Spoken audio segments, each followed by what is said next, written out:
ইমাম সাহেব সালাম ফেরানোর পর তার সাথে দুহাত তুলে মোনাজাত করব নাকি তাসবিহ তাহলিল করব? সালাতের শেষে, নামাজের শেষে ইমাম সাহেব যখন সালাম ফিরায় ফেলবেন, সর্বপ্রথম যে কাজ সেটা কি?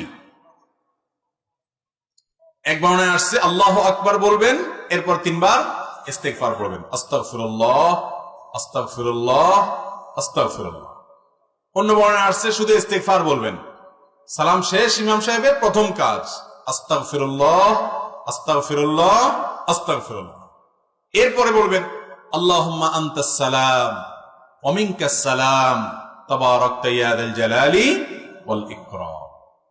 এরপর আপনাকে আল্লাহ তৌফিক দিলে আপনি আরো বিভিন্ন দোয়া আছে সেগুলো পড়বেন। সূরা ইখলাস একবার পড়বেন, সূরা ফালাক একবার পড়বেন, সূরা নাস একবার পড়বেন, আয়াতুল কুরসি একবার পড়বেন, আল্লাহু লা ইলাহা ইল্লা হুয়াল হাইয়ুল কাইয়্যুম। এরপরে দোয়া পড়বেন লা ইলাহা ইল্লাল্লাহু ওয়াহদাহু লা শারীকা লাহু লাহুল মুলকু ওয়া লাহুল হামদ ওয়া হুয়া আলা কুল্লি শাইইন কাদির। আপনি আরো দোয়া পড়বেন লা ইলাহা ইল্লাল্লাহু ওয়াহদাহু লা ইলাহা ইল্লাল্লাহু ওয়াহদাহু লা শারীকা লাহু লাহুল মুলক ওয়া লাহুল হামদ ওয়া হুয়া আলা কুল্লি শাইইন কাদির। লা ইলাহা ইল্লাল্লাহু মুখলিসিনা লাহুদ-দ্বীন ওয়ালাউ কারিহাল কাফিরুন।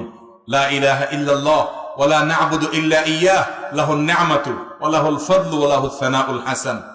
এরপর আরো পড়বেন আল্লাহুম্মা আইন্নি আলা যিকরিকা ওয়া শুকরিকা ওয়া হুসনি ইবাদাতিক।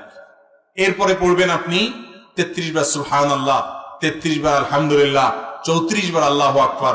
আরেক বর্ণনা আছে আল্লাহু আকবার 33 বার, শেষের বার পড়বেন লা ইলাহা ইল্লাল্লাহু ওয়াহদাহু লা শারীকা লাহু লাহুল মুলকু ওয়া লাহুল হামদু ওয়া আলা কুল্লি শাইইন কাদির। এইভাবে এই দোয়া এবং জিকিরগুলো 5 ওয়াক্ত নামাজের পর নবী করিম সাল্লাল্লাহু আলাইহি ওয়াসাল্লাম পড়তেন। এগুলো বেশি বেশি করে পড়বেন। এই যে দোয়াগুলোর কথা আমি বললাম এগুলোর সবগুলো মুখস্থ যাদের আছে একটু হাত তোলেন তো।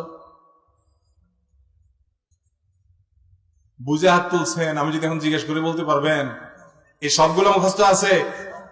মাশাআল্লাহ। এই সবগুলো মুখস্থ হলো মানুষ হাত উঠছে মাত্র 8-10টা এতগুলো মানুষের মধ্যে। তাইলে বোঝা গেল 5 ওয়াক্ত নামাজের পর আমাদের নবীজি সাল্লাল্লাহু আলাইহি সাল্লাম সালাম ফেরানোর পর যে দোয়াগুলো জিকিরগুলো বলতেন এগুলো আমাদের সমাজের বেশিরভাগ মানুষের মুখস্থ নাই। কিন্তু একটা জিনিস আমরা সবাই জানি, সেটা কি? রেডিমেড মুনাজাত। যে হুজুর এত দোয়া দরুদ বুঝি না, আপনাকে বেতন দিয়ে রাখছি না, আপনি দেন তুলে। তো হুজুর উঠে আল্লাহুম্মা আমিন দিয়ে দেয়। ভাইরা আমার, 5 ওয়াক্ত নামাজের পর নবী করিম সাল্লাল্লাহু আলাইহি সাল্লাম সাহাবীদের নিয়ে এভাবে সবাইকে নিয়ে সম্মিলিতভাবে এভাবে ট্র্যাডিশনাল এবং রেডিমেড মুনাজাত করতেন না। তিনি করতেন দোয়া দরুদ গুলো পড়তেন, সাহাবায়ে কেরাম সেগুলো করতেন। বহু হাদিস সে বিষয়ে বর্ণিত আছে। আর যেটা আমাদের সমাজে প্রচলিত আছে ওরকম একটা হাদিস